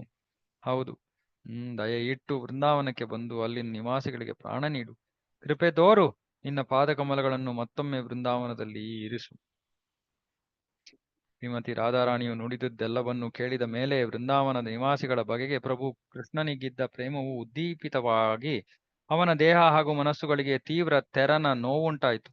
ವೃಂದಾವನ ನಿವಾಸಿಗಳು ತನ್ನ ಮೇಲಿರಿಸಿರುವ ಪ್ರೇಮದ ಆಳವನ್ನು ಕೇಳಿ ತಿಳಿದ ತರುವಾಯ ತಾನು ಆ ಜನರಿಗೆ ಸದಾ ಬಹಳ ಋಣಿಯಾಗಿರಬೇಕೆಂದು ಆ ಕ್ಷಣವೇ ಕೃಷ್ಣನಿಗೆ ಬೋಧೆ ಆಯಿತು. ಬಳಿಕ ಕೃಷ್ಣನು ಶ್ರೀಮತಿ ರಾಧಾರಾಣಿಗೆ ಕೆಳಕಾಣಿಸಿರುವಂತೆ ಸಾಂತ್ವನ ಹೇಳಲು ಪ್ರಾರಂಭಿಸಿದ. ನನ್ನ ಪ್ರಾಣ ಪ್ರಿಯೆಯಾದ ಶ್ರೀಮತಿ ರಾಧಾರಾಣಿಯೇ, ದಯವಿಟ್ಟು ಆಲಿಸು. ನಾನು ಸತ್ಯವನ್ನೇ ನುಡಿಯುತ್ತಿದ್ದೇನೆ. ವೃಂದಾವನದ ನಿಮ್ಮೆಲ್ಲರನ್ನೂ ಸ್ಮರಿಸಿಕೊಂಡು ನಾನು ಹಗಲು ರಾತ್ರಿ ಅಳುತ್ತಿರುತ್ತೇನೆ. ಈ ಸ್ಮರಣೆ ನನಗೆ ಎಷ್ಟು ಯಾತನೆ ಕೊಡುತ್ತಿದೆ ಎಂಬುದು ಯಾರಿಗೂ ತಿಳಿಯದು. ಶ್ರೀಕೃಷ್ಣನ ಮಾತು ಮುಂದುವರಿಯಿತು. ವೃಂದಾವನ ಧಾಮದ ನಿವಾಸಿಗಳೆಲ್ಲರೂ ಎಂದರೆ ನನ್ನ ತಾಯಿ, ತಂದೆ, ಸ್ನೇಹಿತರಾದ ಗೋವಳ ಬಾಲಕರು ಹಾಗೂ ಪ್ರತಿಯೊಂದು ನನ್ನ ಜೀವ ಹಾಗೂ ಆತ್ಮಗಳಿದ್ದ ಹಾಗೆ ವೃಂದಾವನ ನಿವಾಸಿಗಳೆಲ್ಲ ಗೋಪಿಯರೂ ನನ್ನ ಪ್ರಾಣ ಹಾಗೂ ಆತ್ಮದಂತೆ. ನಿವಾಸಿಗಳಲ್ಲೆಲ್ಲ ಗೋಪಿಯರು ನನ್ನ ಪ್ರಾಣ ಹಾಗೂ ಆತ್ಮದಂತೆ. ಮತ್ತು ಗೋಪಿಯರಲ್ಲಿ ನೀನು ಶ್ರೀಮತಿ ರಾಧಾರಾಣಿ ಪ್ರಮುಖಳು. ಆದ್ದರಿಂದ ನೀನು ನನ್ನ ಜೀವದ ಜೀವ. ಪ್ರಿಯ ಶ್ರೀಮತಿ ರಾಧಾರಾಣಿ, ನಾನು ಸರ್ವಕಾಲಕ್ಕೂ ನಿಮ್ಮೆಲ್ಲರ ಪ್ರೇಮದ ಅಡಿಯಾಳು. ನಾನು ನಿಮ್ಮ ವಶದಲ್ಲಿಯೇ ಇದ್ದೇನೆ. ನಾನು ನಿಮ್ಮನ್ನು ಅಗಲಿರುವುದು ಹಾಗೂ ದೂರ ದೇಶಗಳಲ್ಲಿ ವಾಸಿಸುವುದು ಬಹು ಪ್ರಬಲವಾದ ನನ್ನ ದುರ್ದೈವದಿಂದಷ್ಟೇ ಆಗಿದೆ. ಕೃಷ್ಣನು ದುರ್ದೈವದ ಬಗ್ಗೆ ಮಾತಾಡ್ತದೆ. ತಾನು ಪ್ರೀತಿಸುತ್ತಿರುವ ಗಂಡಸಿನಿಂದ ಹೆಂಗಸು ಅಗಲಿರಬೇಕಾದಾಗ ಅಥವಾ ಗಂಡಸು ತನ್ನ ಪ್ರಿಯತಮೆಯನ್ನು ಬಿಟ್ಟಿರಬೇಕಾದಾಗ ಅವರಿಬ್ಬರಲ್ಲಿ ಒಬ್ಬರೂ ಸುಖವಾಗಿರಲಾರರು. ಪರಸ್ಪರರಿಗಾಗಿ ಅವರಿಬ್ಬರೂ ಜೀವಿಸಿರುತ್ತಾರೆನ್ನುವುದು ವಾಸ್ತವ ಸಂಗತಿ. ಏಕೆಂದರೆ ಅವರಿಬ್ಬರಲ್ಲಿ ಒಬ್ಬರು ಸತ್ತು ಬದುಕಿ ಉಳಿದ ವ್ಯಕ್ತಿ ಈ ಸುದ್ದಿಯನ್ನು ಕೇಳಿದರೆ ಆತ ಅಥವಾ ಆಕೆ ಕೂಡ ಸಾಯುವುದು ನಿಶ್ಚಯ. ಒಬ್ಬರು ಸತ್ತರೆ ಇನ್ನೊಬ್ರು ಸಾಯ್ತಾರೆ. ಅಂತಹ ಪ್ರೇಮಮಯಿ ಸುಶೀಲೆಯಾದ ಹೆಂಡತಿ ಮತ್ತು ಪ್ರೇಮ ತುಂಬಿದ ಗಂಡ ಅಗಲಿರುವ ಸಮಯದಲ್ಲಿ ಒಬ್ಬರು ಇನ್ನೊಬ್ಬರ ಹಿತವನ್ನು ಬಯಸುತ್ತಾರೆಯೇ ಹೊರತು ಸ್ವಂತದ ಅಸುಖವನ್ನು ಲಕ್ಷ್ಯಕ್ಕೆ ತಂದುಕೊಳ್ಳುವುದಿಲ್ಲ. ತಮ್ಮ ಕಷ್ಟದ ಬಗ್ಗೆ ಯೋಚನೆ ಮಾಡೋದಿಲ್ಲ, ಇನ್ನೊಬ್ಬರ ಬಗ್ಗೆ ಯೋಚನೆ ಮಾಡ್ತಾರೆ ಅಂತ ಹೇಳ್ತದೆ. ಪರಸ್ಪರರ ಹಿತವನ್ನು ಬಯಸುತ್ತಾ ಆ ಜೋಡಿ ಪುನಃ ನಿಶ್ಚಯವಾಗಿ ಮಿಲನವಾಗುತ್ತಾರೆ. ವಿಳಂಬವಾಗುವುದಿಲ್ಲ. ನೀನು ನನ್ನ ಪರಮ ಪ್ರಿಯೇ, ನಾನಿಲ್ಲದೆ ನೀನು ಜೀವಿಸಲಾರೆ ಎಂಬುದನ್ನು ನಾನು ಬಲ್ಲೆ. ನಿನ್ನ ಹಿತವನ್ನು ಬಯಸಿ ನಾನು ಪ್ರತಿದಿನ ನಾರಾಯಣನನ್ನು ಪೂಜಿಸುತ್ತೇನೆ. ಅವನ ಅನುಗ್ರಹ ಪೂರ್ವಕ ಶಕ್ತಿಯಿಂದಾಗಿ ನಾನು ಪ್ರತಿದಿನ ನಿನ್ನೊಡನೆ ಕ್ರೀಡಮಗ್ನನಾಗಲು ವೃಂದಾವನಕ್ಕೆ ಬರುತ್ತೇನೆ. ಲೀಲೆ ಮುಗಿದ ತರುವಾಯ ದ್ವಾರಕಾ ಧಾಮಕ್ಕೆ ಹಿಂದಿರುಗುತ್ತೇನೆ. ಹೀಗೆ ನೀನು ಅಲ್ಲಿ ವೃಂದಾವನದಲ್ಲಿ ನನ್ನ ಸಾನ್ನಿಧ್ಯವನ್ನು ಪ್ರತಿದಿನ ಕಾಣಬಹುದು. ನಾನು ನಾರಾಯಣನ ಅನುಗ್ರಹಕ್ಕೆ ಪಾತ್ರನಾಗಿರುವ ಸುದೈವಿ. ಆದ್ದರಿಂದಲೇ ನಮ್ಮಿಬ್ಬರ ಪ್ರೇಮವು ಇಷ್ಟು ಪ್ರಬಲವಾಗಿದೆ. ಯಾರಿಗೂ ಕಾಣದಂತೆ ನಾನಲ್ಲಿಗೆ ಬರುವುದು ನಾರಾಯಣನ ಕೃಪಾಪೂರಿತ ಶಕ್ತಿಯಿಂದ ಸಾಧ್ಯವಾಗಿದೆ. ಅತಿ ಶೀಘ್ರದಲ್ಲಿಯೇ ನಾನು ಪ್ರತಿಯೊಬ್ಬರಿಗೂ ಕಾಣಿಸಿಕೊಳ್ಳುವೆನೆಂಬ ಭರವಸೆ ನನಗಿದೆ. ಇದೆಲ್ಲ ನಾನು ವಿವರಿಸೋದಿಲ್ಲ, ಸುಮ್ಮನೆ ಓದ್ತಾ ಇದ್ದೀನಿ. ಯದುಕುಲದ ಶತ್ರುಗಳಾಗಿದ್ದ ದುಷ್ಟ ರಾಕ್ಷಸರೆಲ್ಲರನ್ನು ನಾನು ಈಗಾಗಲೇ ಕೊಂದು ಹಾಕಿದ್ದೇನೆ. ಕಂಸ ಹಾಗೂ ಅವನ ಮಿತ್ರ ಪಕ್ಷದವರನ್ನು ಕೂಡ ಸಂಹರಿಸಿದ್ದೇನೆ. ಆದರೂ ಇನ್ನು 2-4 ದಾನವರು ಉಳಿದುಕೊಂಡಿದ್ದಾರೆ. ಅವರನ್ನು ಹೊಸಕಿ ಹಾಕುವ ಬಯಕೆ ನನಗಿದೆ. ಈ ಕಾರ್ಯ ಆದ ಮೇಲೆ ಬಹು ಬೇಗ ನಾನು ವೃಂದಾವನಕ್ಕೆ ಹಿಂದಿರುಗಿ ಬರಲಿದ್ದೇನೆ. ಈ ಮಾತು ನಿಶ್ಚಯವೆನ್ನುವುದನ್ನು ಚೆನ್ನಾಗಿ ತಿಳಿದುಕೋ. ನನ್ನ ಶತ್ರುಗಳು ವೃಂದಾವನದ ಪ್ರಜೆಗಳ ಮೇಲೆ ದಾಳಿ ಮಾಡದಂತೆ ರಕ್ಷಣೆ ನೀಡಲು ನಾನು ಬಯಸುವೆ. ಆದ್ದರಿಂದಲೇ ನಾನು ಸರ್ವದಾ ನನ್ನ ರಾಜಧಾನಿಯಲ್ಲೇ ಇರುತ್ತೇನೆ. ಈ ಒಂದು ಕಾರ್ಯವಿಲ್ಲದಿದ್ದಲ್ಲಿ ನನ್ನ ಅರಸುತನದ ಬಗೆಗೆ ನಾನು ಉದಾಸೀನನೇ. ನನ್ನ ರಾಜ್ಯದಲ್ಲಿ ನಾನು ಹೆಂಡಿರು, ಮಕ್ಕಳು ಮತ್ತು ಐಶ್ವರ್ಯ ಎಂದು ಏನನ್ನು ಕಟ್ಟಿಕೊಂಡಿದ್ದೇನೋ ಅವೆಲ್ಲ ಇರುವುದು ಯದುಕುಲದ ಜನರ ಸಂತೋಷಕ್ಕಾಗಿ ಮಾತ್ರ, ನನ್ನ ಸಂತೋಷಕ್ಕಲ್ಲ ಅಂತ ಕೃಷ್ಣ ಹೇಳ್ತಾನೆ. ನಿನ್ನ ಪ್ರೇಮದ ಗುಣಗಳು ನನ್ನನ್ನು ಸದಾ ವೃಂದಾವನಕ್ಕೆ ಆಕರ್ಷಿಸುತ್ತವೆ. ದಿಟದಲ್ಲಿ ಆ ಗುಣಗಳು ಇನ್ನೂ 10-20 ದಿನಗಳೊಳಗೆ ನನ್ನನ್ನು ಇಲ್ಲಿಗೆ ಹಿಂದಕ್ಕೆ ಕರೆಸಿಕೊಳ್ಳಲಿವೆ. ಹಾಗೆ ಬಂದಾಗ ನಾನು ನಿನ್ನೊಡನೆ ಕೂಡಿ ಬ್ರಜಭೂಮಿಯ ಅಪ್ಸರೆಯರ ಜೊತೆ ಹಗಲು ರಾತ್ರಿ ಸುಖಾನುಭವ ಮಾಡುತ್ತೇನೆ. ರಾಧಾರಾಣಿಯೊಂದಿಗೆ ಮಾತನಾಡುತ್ತಿದ್ದಂತೆ ವೃಂದಾವನಕ್ಕೆ ಹಿಂದಿರುಗಲು ಕೃಷ್ಣನು ತುಂಬಾ ತವಕಪಟ್ಟ. ಆಗ ಅವನು ಆಕೆಯ ಮನದ ದುಗುಡವೆಲ್ಲ ಕಳೆದು ಹೋಗುವಂತಹ ಶ್ಲೋಕವೊಂದನ್ನು ಆಕೆಗೆ ಪಠಿಸಿದ. ತಾನು ಪುನಃ ಕೃಷ್ಣನನ್ನು ಪಡೆಯಬಹುದೆನ್ನುವ ಭರವಸೆಯನ್ನು ಆ ಶ್ಲೋಕವು ಆಕೆಯಲ್ಲಿ ಮೂಡಿಸಿತು. ಭಗವಾನ್ ಕೃಷ್ಣ ನುಡಿದ, ನನ್ನನ್ನು ಪಡೆಯಲು ಇರುವ ಏಕೈಕ ಮಾರ್ಗವೆಂದರೆ ಭಕ್ತಿ ಸೇವೆಯೊಂದೇ. ಪ್ರಿಯ ಗೋಪಿಯರೇ, ನಾನು ಪುನಃ ನಿಮ್ಮೆಡೆಗೆ ಹಿಂದಿರುಗಲು ಸುದೈವದಿಂದಾಗಿ ನೀವು ನನ್ನ ಬಗೆಗೆ ಏನೆಲ್ಲ ಪ್ರೇಮ ವಾತ್ಸಲ್ಯಗಳನ್ನು ಇರಿಸಿಕೊಂಡಿರುವಿರೋ ಅವೇ ಕಾರಣವಾಗಿವೆ. ಅಂದ್ರೆ ನಿಮ್ಮ ಪ್ರೀತಿಯಿಂದಲೇ ನಾನು ಬರ್ತಾ ಇರೋದು, ನಿಮ್ಮ ಭಕ್ತಿಯಿಂದಲೇ ನಾನು ಬರ್ತಾ ಇರೋದು ವಾಪಸ್. ಚೈತನ್ಯ ಮಹಾಪ್ರಭುಗಳು ಸ್ವರೂಪ ದಾಮೋದರರೊಡನೆ ತಮ್ಮ ಕೊಠಡಿಯಲ್ಲಿ ಕುಳಿತುಕೊಂಡು ಈ ಶ್ಲೋಕಗಳ ಸ್ವಾರಸ್ಯವನ್ನು ಹಗಲು ರಾತ್ರಿ ಆಸ್ವಾದಿಸುತ್ತಿದ್ದರು. ಸಂಪೂರ್ಣ ರಾಗ ಪರವಶತೆಯ ಭಾವದಲ್ಲಿ ಮುಳುಗಿರುತ್ತಾ ಚೈತನ್ಯ ಮಹಾಪ್ರಭುಗಳು ನರ್ತಿಸುತ್ತಿದ್ದರು. ಜಗನ್ನಾಥನ ಮುಖ ದರ್ಶನ ಮಾಡುವಾಗ ಪ್ರಭುವರಿಯವರು ಈ ಶ್ಲೋಕಗಳನ್ನು ಪಠಿಸುತ್ತಾ ನರ್ತನ ಮಾಡುತ್ತಿದ್ದರು. ಸ್ವರೂಪ ದಾಮೋದರ ಗೋಸ್ವಾಮಿಯವರ ಭಾಗ್ಯ ಎಷ್ಟೆಂದು ಯಾರೂ ವರ್ಣಿಸಲಾರರು. ಏಕೆಂದರೆ ಅವರು ತನು ಮನ ವಚನಗಳಿಂದ ಸದಾ ಪ್ರಭು ಸೇವೆಯಲ್ಲಿ ಮಗ್ನರು. ಚೈತನ್ಯ ಮಹಾಪ್ರಭುಗಳ ಇಂದ್ರಿಯಗಳು ಸ್ವರೂಪ ದಾಮೋದರರ ಇಂದ್ರಿಯಗಳು ಅಭಿನ್ನವಾಗಿದ್ದವು. ಹಾಗಾಗಿ ಸ್ವರೂಪ ದಾಮೋದರರ ಹಾಡುಗಾರಿಕೆಯನ್ನು ಸವಿಯುವುದರಲ್ಲಿ ಚೈತನ್ಯ ಮಹಾಪ್ರಭುಗಳು ಸಂಪೂರ್ಣ ತನ್ಮಯರಾಗುತ್ತಿದ್ದರು. ಚೈತನ್ಯ ಮಹಾಪ್ರಭುಗಳು ಹರ್ಷೋನ್ಮಾದ ವಶರಾಗಿ ಕೆಲವೊಮ್ಮೆ ಕೆಳಗೆ ಕೂತು ತಮ್ಮ ತೋರು ಬೆರಳಿನಿಂದ ನೆಲದ ಮೇಲೆ ಏನನ್ನೋ ಬರೆಯುವರು.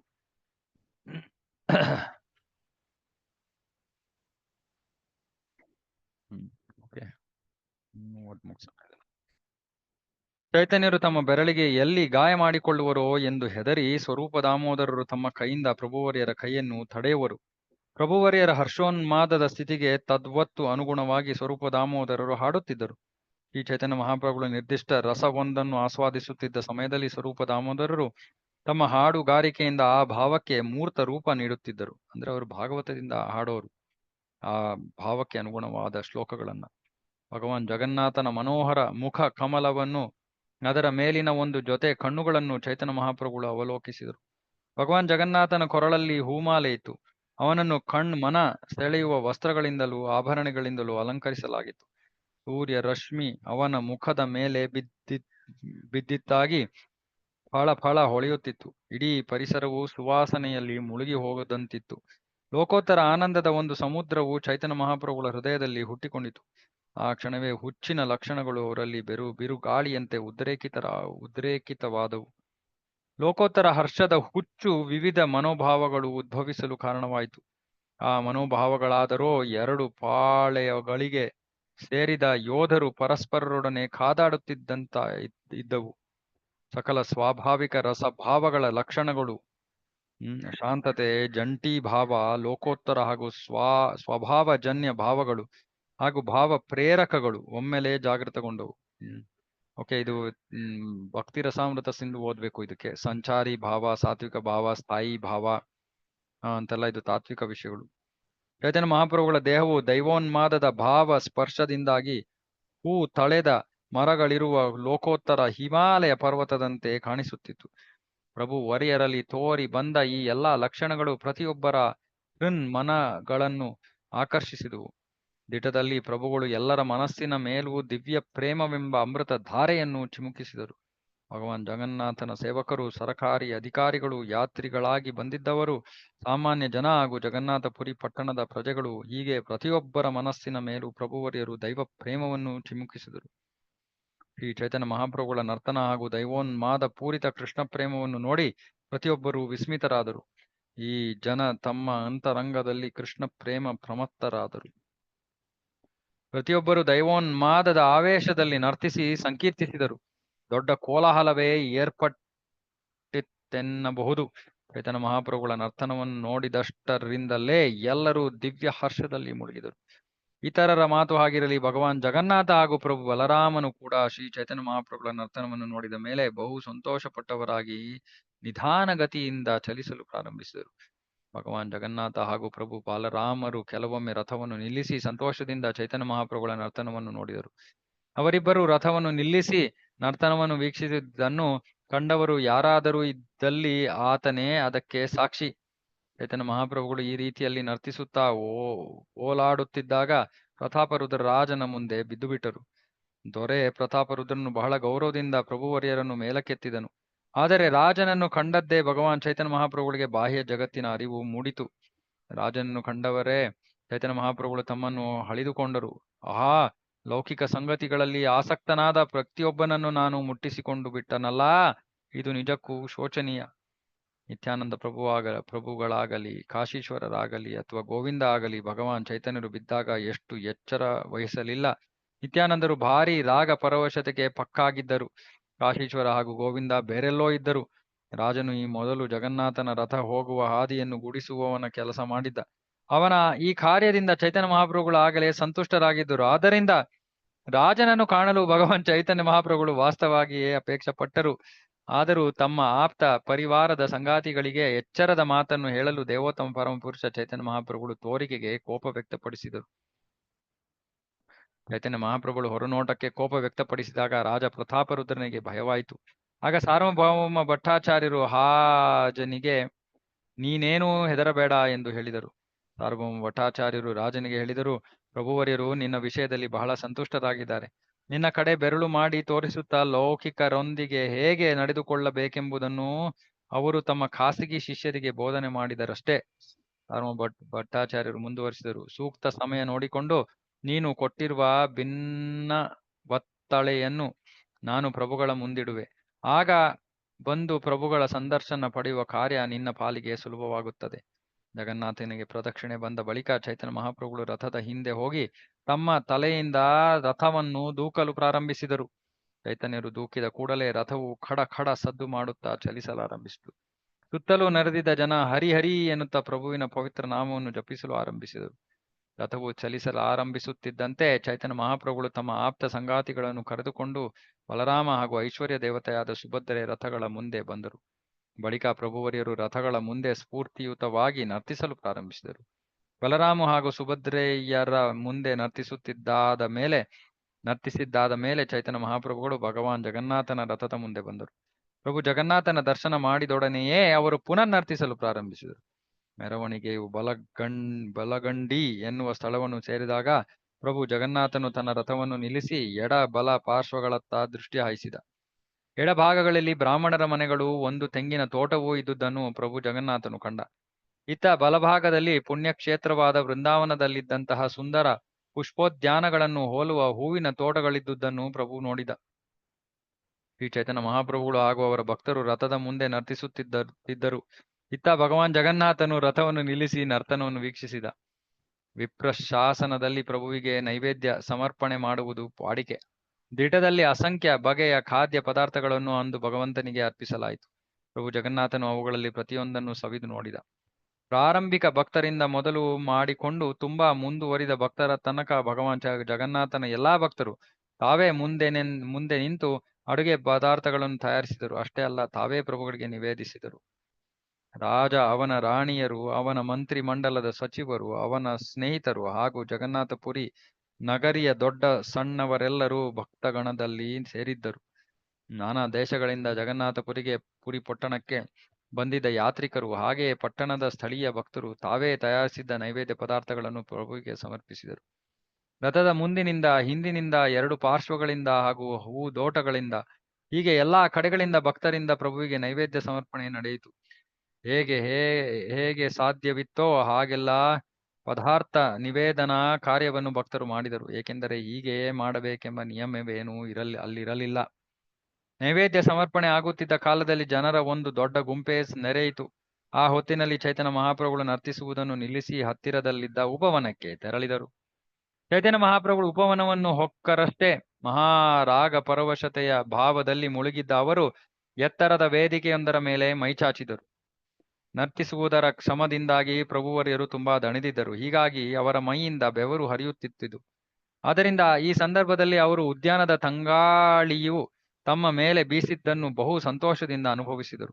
ಸಂಕೀರ್ತನೆ ಮಾಡುತ್ತಿದ್ದ ಎಲ್ಲಾ ಭಕ್ತರು ಉಪವನಕ್ಕೆ ಬಂದು ಅಲ್ಲಿನ ಪ್ರತಿ ಮರದಡಿಯೂ ಒಬ್ಬಿಬ್ಬರಂತೆ ವಿಶ್ರಾಂತಿ ಪಡೆದು ಚೈತನ್ಯ ಮಹಾಪ್ರಭುಗಳು ಭಗವಾನ್ ಜಗನ್ನಾಥನ ಮುಂದೆ ಸಾಮೂಹಿಕ ಸಂಕೀರ್ತನೆ ಮಾಡುತ್ತಾ ನರ್ತಿಸಿದ ವೃತ್ತಾಂತವನ್ನು ನಾನು ಈ ಪರಿಯಲ್ಲಿ ವರ್ಣಿಸಿರುವೆ. ಚೈತನ್ಯರು ಭಗವಾನ್ ಜಗನ್ನಾಥನ ರಥದ ಮುಂದೆ ನರ್ತಿಸಿದ ವೃತ್ತಾಂತವನ್ನು ಶೀಲ ರೂಪ ಗೋಸ್ವಾಮಿಯವರು ತಮ್ಮ ರಚನೆಯಾದ ಚೈತನ್ಯಾಷ್ಟಕ ಎಂಬ ಪ್ರಾರ್ಥನಾ ಪದ್ಯಗಳಲ್ಲಿ ಸುದೀರ್ಘವಾಗಿ ವರ್ಣಿಸಿದ್ದಾರೆ. ರಥಾರೂಢನಾಗಿದ್ದ ನೀಲಾಚಲದೊಡೆಯ ಭಗವಾನ್ ಜಗನ್ನಾಥನ ಮುಂದೆ ಚೈತನ್ಯ ಮಹಾಪ್ರಭುಗಳು ಮುಖ್ಯ ರಸ್ತೆಯಲ್ಲಿ ಹರ್ಷೋನ್ಮಾದ ವಶರಾಗಿ ನರ್ತಿಸಿದರು.